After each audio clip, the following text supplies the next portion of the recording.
Good afternoon. My name is Mark Geragos. I, along with Cliff Gardner, represent Lyle and Erik Menendez. I also have here today Alex Kazarian, Satara Kasim is somewhere, and Tina Glandian, who have been working for the last 18 months in order to get a release for Lyle and Erik Menendez.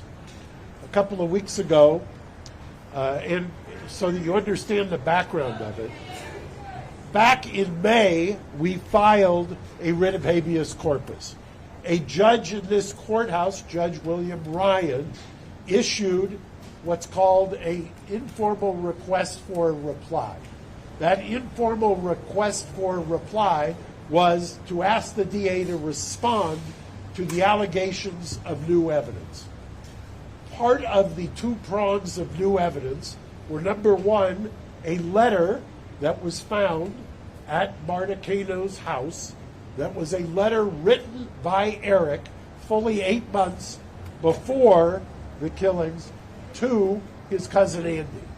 His cousin Andy testified at the trial. However, in the second trial was demeaned as making this up or was not true.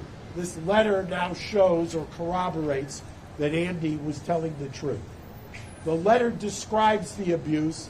The letter, I believe, was released, at least temporarily, by the DA's office, and anybody who wants it, we can release that as well.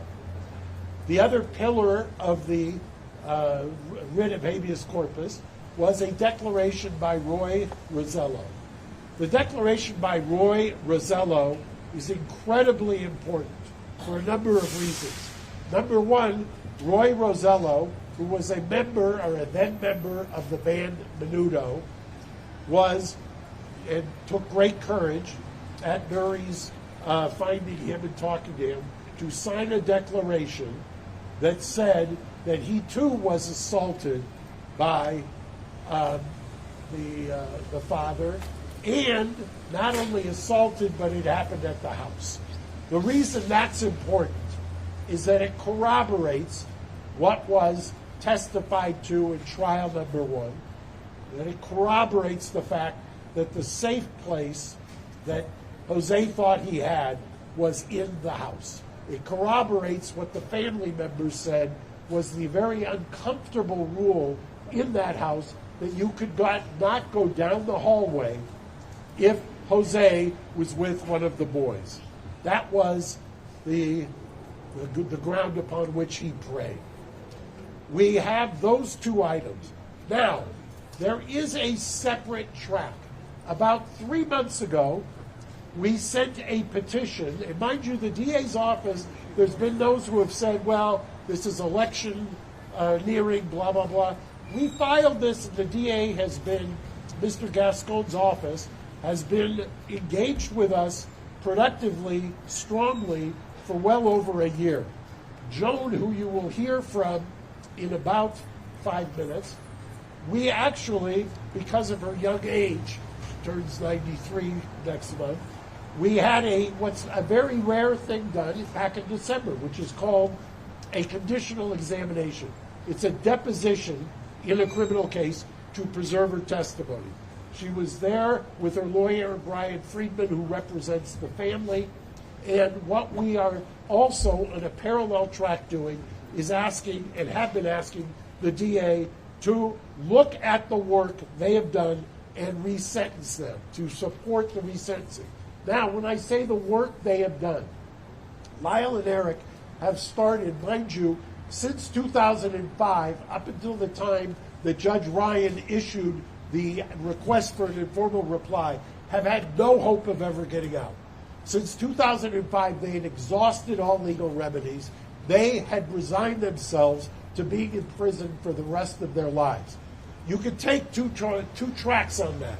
You could either just become a hardcore, irreconcilable recidivist, or you could do what they've done, which is create programs, counsel people, develop amazing programs, mentoring people, go to college, get degrees. Lyle, in fact, graduated from the first ever class in June. I watched it. of a combination of UCI along with the Department of Corrections. The first class, Mr. Friedman and I were there, of 22 prisoners who got their BA degree while in prison. I know a bunch of them life without parole. So there is an idea that there is redemption. There is an idea with their green space project of rehabilitation. I will tell you, in over 40 years of doing this, I have never seen the amazing exemplary rehabilitation and mitigation evidence that we have now presented to the DA's office.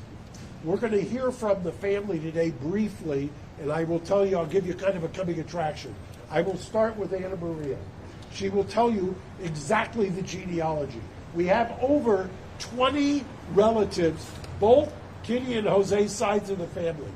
This is virtually unprecedented in my practice, and I would dare say it anywhere, that 20 family members on both sides, victims, constitutional victims under Marcy's law, are here to urge the DA to resentence.